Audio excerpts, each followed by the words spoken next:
Hello, everyone. My name is Kerry Ramirez, and I am the Managing Director of StudyMove. It's a pleasure to be here, and I really appreciate that you are joining this online session. Today, we had a very interesting topic for all of you. Is one that, in a way, is one of those ripple effects of COVID-19, but one that it might be very relevant, especially for the following months and the way in which we move forward in this post-COVID-19 world.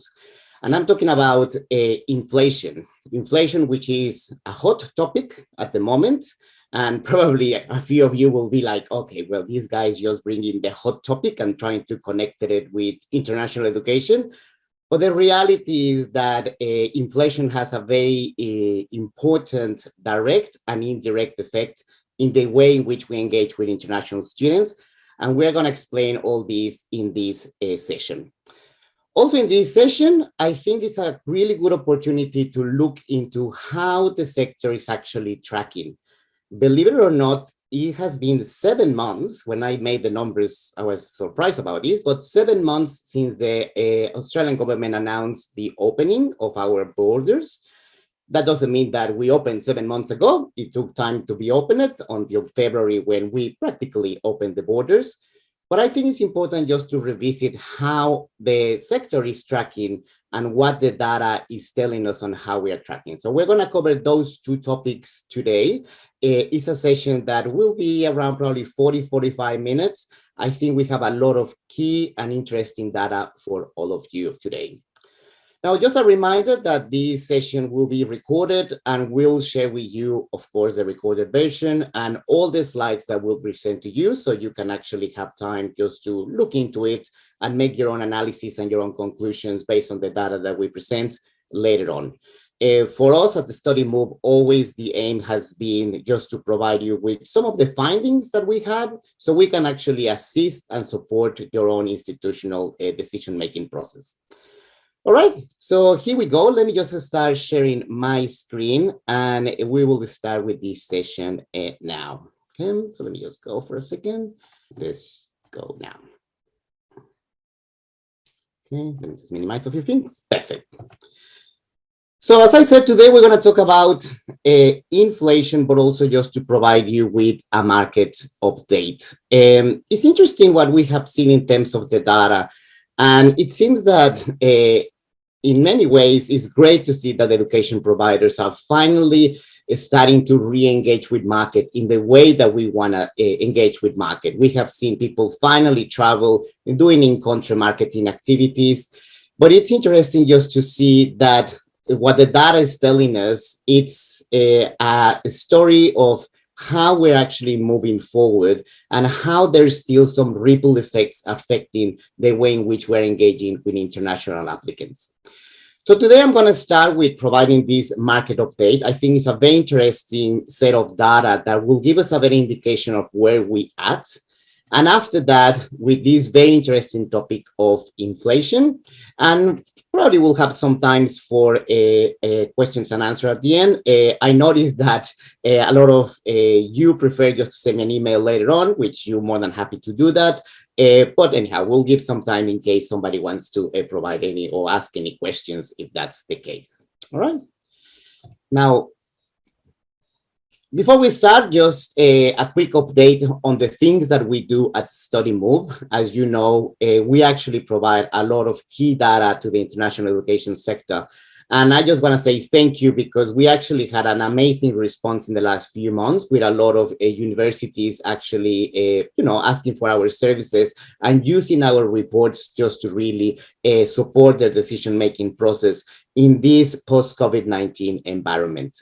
Just as a quick update, all our 2022 reports are now available. We're more than happy to send you information about each one of these reports. But I should say that, especially in the last months, we noticed that what universities are seeking also from us is probably more of an ad hoc or tailor-made reports for something that in particular they are interested. It could be diversification or looking at specific markets. So if that's something that you require, we're more than happy to assist you with that. All right. Let's just move to the core part of this presentation, which is starting with this market update. And I thought it was very important just to provide some clarity in how the market actually has been reacting for Australia. I think that at the moment, there's a little bit of a confusion because there are different sets of data that they are telling us different stories.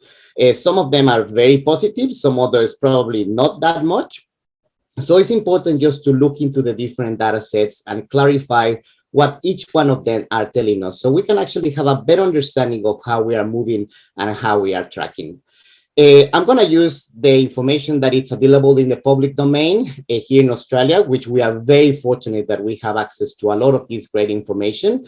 But I know that we have a few friends and colleagues from New Zealand who are also connecting into this session, who might see this as a way that they will understand, now that they're opening their borders, something that might be an experience that they actually will have in the following months as well.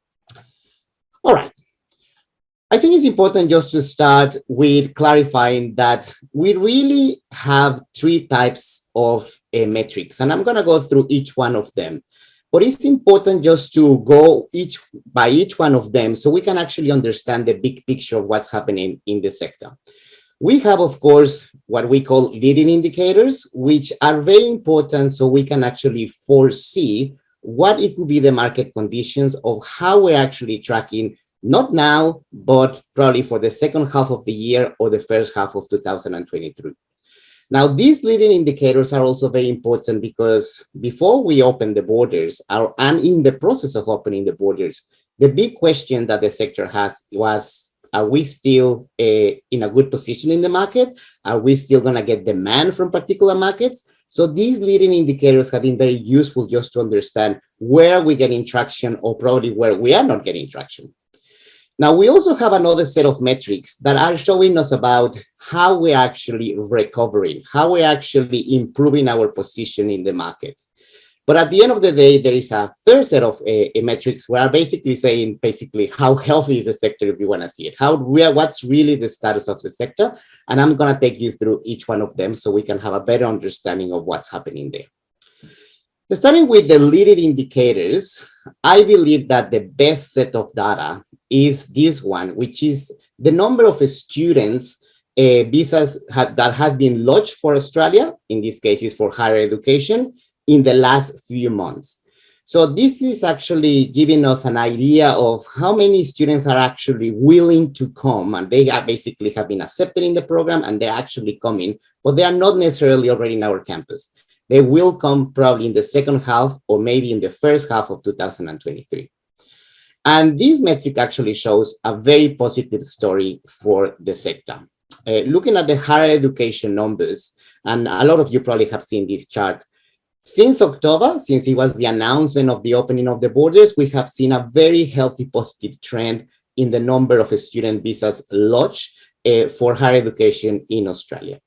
In fact, we are very, very, very close to pre-pandemic levels. We're looking at the average that we had between January and March in 2020. This is before we closed borders, and also close, but not as close, at the numbers that we have. This is the highest number that we had here in the sector in 2019. As you can see, we're about 2,000 visas short per month in comparison to those pre-pandemic levels. So that shows that for the second half of 2022 and the first half of 2023, in general, the market condition actually improving. We can foresee that actually there's a recovery coming ahead. But what I like also about this is that these leading indicators, as I mentioned, they're really helping us just to understand where we're actually not having the traction that probably we're willing to have.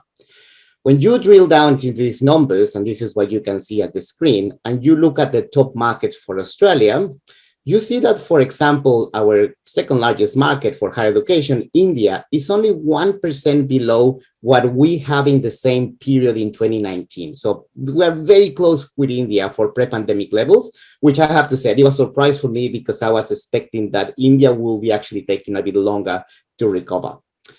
On the other hand, you can see China, for example, our largest market, which is 14% less. And I think that actually this clearly shows some of the challenges that we are having in the engagement with China, which actually are the challenges of China dealing with COVID at the moment, which is very unfortunate. But if you see other markets like Nepal, 22% above pre-pandemic levels, Vietnam, 9% pre-pandemic levels. So all these are very, very healthy numbers that are really showing us that in general, our top markets are actually showing in the future for the second half of the year and for the first half of 2023, good market conditions. Now, looking at the last one in the top in the list that we have here, I'm putting Kenya. Well, actually, you didn't put it. It's Kenya, which it has very small numbers, only 717, with a very important growth. But this is one of those leading indicators that are showing us where the traction is coming from markets that we haven't seen before.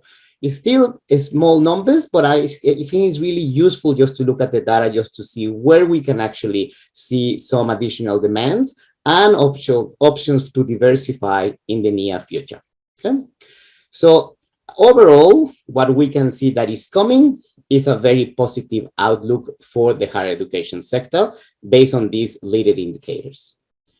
Now, the second set tells a slightly different story, which is the recovery. So this is what we leading basically telling us how we're going. Recovery basically is going to tell us how we're actually looking at the moment. And I think that the best way just to see how we're actually recovering is when we look at our international student commencement numbers. So this is the timeline since 2002. And as you all know, we reached the peak of 94,000 commencements. This is year-to-date March. So this is basically comparing every year the first quarter of the year commencements. And then, of course, when borders were closed, things start going south. And finally, this is the first time that we have seen a recovery in 2022. Now, it's a recovery that is about 10% in comparison to last year. It's very healthy. It's a double-digit growth in comparison. But as you can see, it's just the start of the recovery. We are not even near 80,000 that probably will reach probably in the next year. So it's just the start of the recovery. That's what this metric is telling us, which is how many new students we receive here in Australia for higher education in the first quarter of the year. Once again, what is very useful is to look at how markets are actually trending. And this is some of our top markets. As you can see, markets like India, Sri Lanka, and Malaysia are actually having that very interesting V reaction, that U curve of basically showing that there's some recovery there. Some others like Nepal already above pre-pandemic levels, and what we saw on the lead indicators is this actually is going to continue. Vietnam very, very close to pre-pandemic levels. And once again, China is one that is 25% below 2021, which is showing that it's one of those markets that we need to be cautious, and we need to really see what happens just to see how the demand will actually might come from this very, very important market for Australia. Now, leading indicators are showing us a very positive story. Recovery with commencements are showing us that the recovery is on their way. But it's important to really understand what's the actual status of the sector. So, we see that things are coming great in the horizon and we're starting to feel better. But if you want to think about it, the actual health of the sector is not great at the moment. And this is because when we actually count the total enrollments, so this is not only new, but new plus continuing students, the total enrollments are actually decreasing, and we actually reached the lowest level of enrollments in March that we had in 5 years. Now, this is very important because this is when we have seen a little bit of a confusion, because you're like, oh my God, everything seems so great. New students are coming, people are arriving. Yes, but unfortunately, it takes time to really move the direction of this boat. And unfortunately, the ripple effects of COVID-19 are still affecting the sector.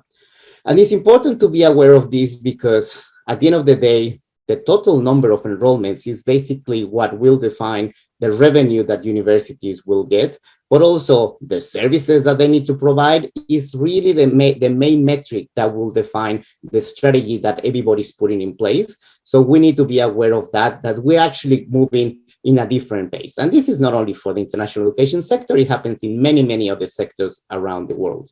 But it's important to have this particular figure. Now, why this number went down, despite the fact that new commencements are moving forward, well, just to let you know, is 13% less than what we had last year and 25% less that we had in pre-pandemic levels.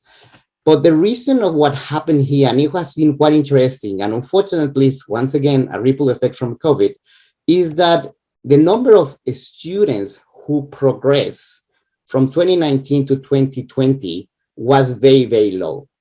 Let me just explain this. Usually what we have seen is that every year about 65% of the students, they move, basically they need to continue their bachelor degree or their master's degree, so they actually progress on the following year. By the way, that was something that really helped the sector when COVID hit, because we actually had a large number of students, so we actually managed to cushion the effects of COVID-19 at the start of the pandemic. Well, now, unfortunately, there is a ripple effect. And what happened is that in 2022, we had the lowest number of continuing students. From 65% on average, we went down to 57%. And I think this is a result, of course, of a retention problem. I think that a lot of the students who were in 2021 doing this experience online, it just didn't work for them. So they didn't continue their courses. Also, probably were students who did not extend their programs. And this is a good example, a student who probably was doing a bachelor, who probably was going to do a bachelor in honors, which is another year. Basically, they said, I'm not going to do that online, so I'm not going to do it. So there were a lot of factors that really reduced the number of continuing students. And as a result of having that very small line, if you can see, it's nearly 200,000. It has been shrinking significantly. Now the recovery is going to take a little bit longer. And now, because of that, the health, the status of the sector is still not great. So I think it's important just to clarify this so we can understand where we are, because really the forecast, what we can see, the outlook is actually quite positive for the second half of 2022 and first half in regards to attracting new students and the demand that will come from new students. In the same way, commencements are showing us that the majority of our top markets are in recovery. We're actually engaging quite effectively and rapidly, in my opinion, with some of these top markets, with except of China, that is dealing with these challenges coming from border closures and COVID-19. So we need to be very cautious in the way we actually think about the engagement with China. But overall, we're still not great. And this is something that we knew. It will take time just to see the full recovery of the sector. We estimate that it will be about 18 months, but could be 24. I really think that it's going to be 18 months when we really see that we go back to probably not pre-pandemic levels, but close to those pre-pandemic levels. And I think this is a very important thing that we need to consider as senior managers at university or people who are doing planning. Is something that is going to take time, but the outlook actually is positive. Okay? All right. So you can see we're still having these ripple effects from COVID. This is a lot of the things that we are experiencing now in terms of this difficulty for the sector. It was something that it came from something that happened last year, and it's just going to take time just to build up. And this takes me to the topic of inflation, which is once again a ripple effect from COVID-19. It's not something that necessarily is coming from COVID, it's more of a consequence of COVID-19. And it's important really just to look at how inflation will play for the international education sector and what are the measures that maybe we can take and considerations when we're actually dealing with this phenomenon. Now, just to bring the story together, you all know that story, but basically in March 2022, it was reported that Australia reached 5.1 in the levels of inflation. Basically, the consumer price index went 5.1 in comparison to the previous year, which is the highest level that we had since 2000. And this was above any expectations. We knew that it was coming, but it was above any expectations that we had before. Now, we're experiencing this inflation? Well, there are many, many reasons, and I'm gonna just try to simplify a few things, and everybody who is an economist probably in the room will understand that I just wanna try to simplify because it's a very complex phenomenon. But as we have seen, is the result of increases, first of all, in the supply chain as a result of COVID. All the logistics of bringing goods around the world has been severely affected. Fuel and gas has been increased significantly. And also is the result of some monetary policies from reserve banks around the world, that they put some stimulus measures just to reactivate the economy during COVID-19. And all that creates inflation that it has been experienced, by the way, not only in Australia. And this is a very important part of the topic. It's not an Australian owned problem or a New Zealand owned problem. It's a worldwide phenomenon. Just to put it in context, Canada report around 7% of inflation in the same period, New Zealand about 7% as well, the US 8.3%, and the UK today announced a 9% increase in prices. It's a serious issue. It's something that all around the world we are trying, well, the policymakers and the authorities are trying to tackle. And I think it's important that we start getting serious and put some considerations of how this could affect our international education sectors. And on that, this is exactly the point that we're going to follow. Of course, we see some direct effects in inflation, and I'm going to talk about that. But also something that is very interesting is the indirect effects that we see from inflation. So I'm going to talk about those two components as we go in the presentation. First one, it's something that we all obviously understand straight away. This direct effect of inflation that is putting pressure on the cost of living, of course, is affecting international students as well. It's international students who live with us, they're in our campuses, of course, they're going to be affected by it. Now, what I think is important is just to understand how much or what can we do really just to at least reduce this problem. First of all, it's important just to understand that cost of living has always been an issue or something on the minds of international students. The QS International Student Survey always asks this question, and cost of living is something that comes in the top 5 factors about which country should I actually consider or not. What I think is interesting and is that it's not only on the mind of international students, it's an actual concern for international students, because the survey also asks, what worries you about studying a different country? And the number one, and as you can see on the bus by far, the number one thing that worries international students is cost of living. And makes complete sense, like you arrive to a new country, you have probably not additional income, so you come under a budget. So understanding the cost of living is a very, very important part on their decision-making process just to come to Australia or to any other country. And we need to be fully aware of that. I remember a couple of years ago when I worked in the University of Sydney, we did a focus group with students from Germany and Japan. And that was something that it was a very interesting finding. They actually said that in the things that they would like to get, information that they would like to get in their own language, it was things that they will be worried about. One of them, cost of living, housing, how to pay the tuition fees, and how to get their visas. And I remember asking them, I said, you have very good IELTS, you have very good TOEFL, so your level of English is actually pretty high. Why you want this in your own language? And they said, well, because it's one of those things that we feel that there is a risk involved. If I made a mistake, it will have an implication. If I don't know where is the university, if it's in this street or not, or if something else, maybe that's not a biggie. But these things are really in the minds of international students, and we need to address this.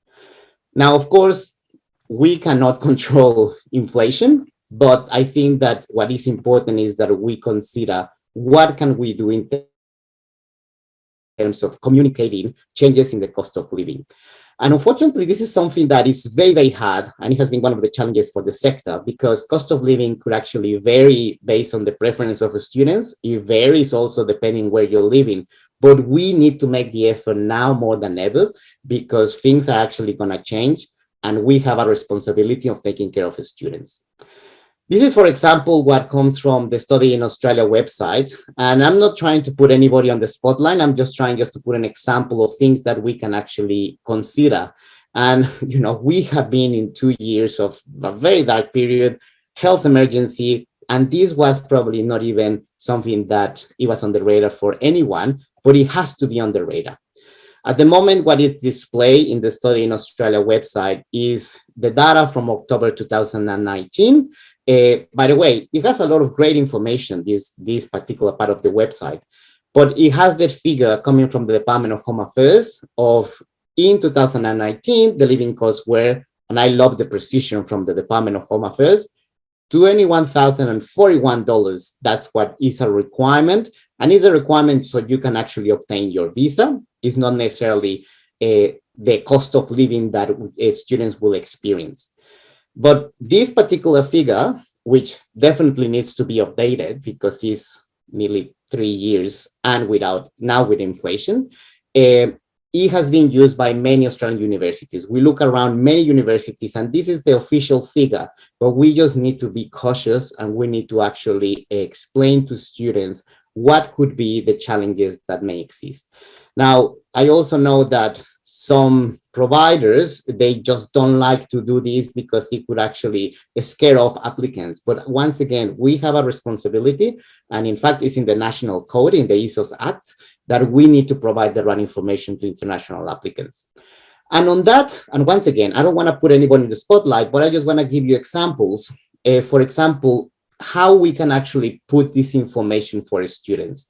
The website at Monash University gives a range, and a lot of universities actually like to put that range in accommodation and cost of living, because also, to be fair, it's something that is really hard just to present.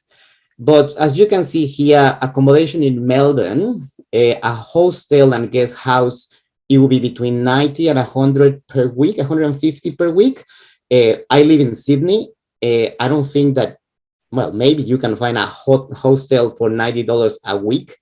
But the point is that probably we should not recommend those, even if they exist, we should probably not recommend those accommodation options to students, because most likely that's the reference that they're going to take. That when they put the budgets together, that's the reference that probably they're going to follow.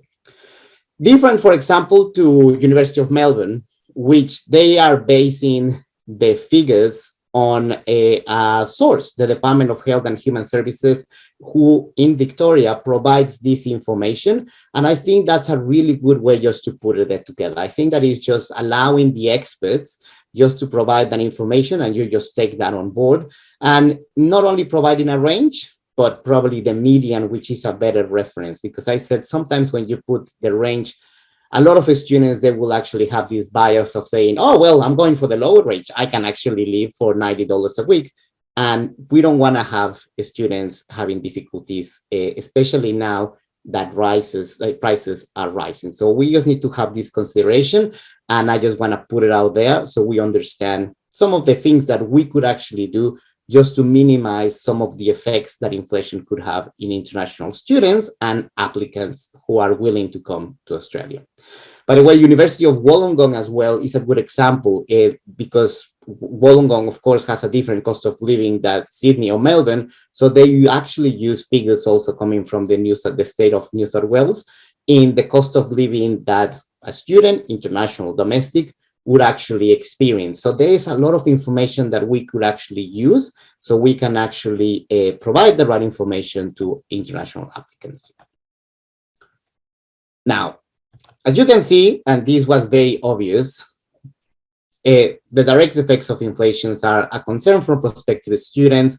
It's important that we need to consider that this is just starting. Unfortunately, inflation will keep rising for the next following months at least. Basically, the experts, they said that it will probably end in 2023, probably by May, but there's still a lot of unknown factors about it. So we just need to be cautious and track this and put this as some of the priorities that we need to consider. And something that is very important is to understand that this is not an Australian phenomenon or a New Zealand phenomenon, it's a worldwide phenomenon. And this is when we connect with the indirect effects of inflation. which I think are really, really interesting. And they're going to actually give us, it's something that could change market conditions for different destinations around the world. In order to explain the indirect effects of inflation, let me just, and this is a very simplified way to explain it, but let me just explain you something that happens, and you already probably know how this works. When prices go up, the best and most effective way to manage inflation, of course, is just to have the reserve bank at any country to increase their interest rates. And the result of increasing interest rate is just to take pressure from the demand and trying to minimize, or not minimize, trying to reduce consumption, which will end up to prices not going up, and basically wait until things normalize. But basically, it's just to take pressure out of demand for goods and services. It also has an effect in investment. But what is quite important is just to understand that it also has an impact in exchange rates. So when the Reserve Bank moves the interest rate, it will have an impact on exchange rates. And this is already happening. This is the chart of the exchange rate of the Australian to the American dollar, just from April to date. And as you have seen, you can see here, since we start moving interest rates, and this is not only Australia, it's around the world, exchange rates have changed. And at the moment, the exchange rate is about 10% less, which means that an American student, if they want to come to Australia, or it could be an American tourist, but an American student, if they want to come to Australia, it will cost 10% less because of this fluctuation on the exchange rate. Now, for a lot of people, they will say, oh, 10% is not that big, or 9%. Well, just a reminder that a lot of universities were offering 15% or 20% scholarships just to have a more active engagement with market. So those figures that seem a little bit small, actually they represent a lot, because when students come, of course, they're actually, the amount on investment is quite big. So this actually could actually change the decision-making process. Now, let me just show you not only the US dollars, because we don't have a lot of students from the US coming, but let's just see how already is changing some of the currency value against other, or some of the top markets that we have here in Australia. Now, just please remember that this is just April. This is just starting. And what I'm trying just to highlight here is that this actually is going to continue for at least 6, 7, or 8 months. And we just need to be aware of these fluctuations. We have some cases like, for example, in Indonesia, which is already 6% less. India is about 5.5 less. And once again, the numbers are not huge yet, but we just need to be aware that it could be some changes in the market. And especially, we know that there is a segment on the international world of applicants where price sensitivity is a very important factor. That's why a lot of higher education providers have put scholarships. Well, this is actually changing also the cost of studying in Australia, or it will be the same in New Zealand or in Canada, in the UK. Now, that was a very important part of this, that is not only affecting the Australian exchange rate. And let me just show you what is already happening with the Canadian dollar. So these figures here, which they don't seem at the moment big, but as I said, we just need to be aware that it could actually have an implication. But when you see what happened with the Canadian dollar, look at China, for example. For a student from China, just from April to May, it's about 3.5% more expensive, not cheaper, more expensive to study in Canada. Let me just go back to the Australian one, when for a student from China, it's 1.5.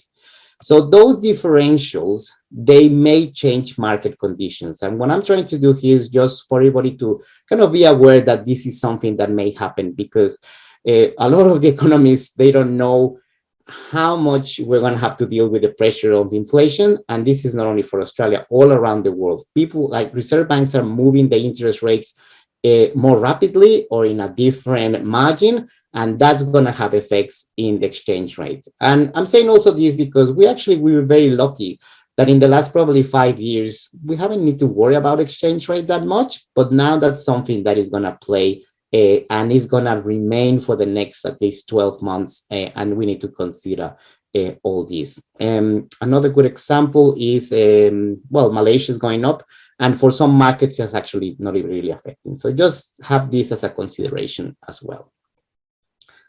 So we believe that exchange rate will have an impact in the market conditions until 2023. And what we are suggesting is just to have a close look on how this moves. Interest rates, they don't move every day. They move, every it depends on each reserve bank. But we need just to understand how this is changing market conditions and how this could actually be an advantage or a disadvantage for higher education or education providers here in Australia or in New Zealand.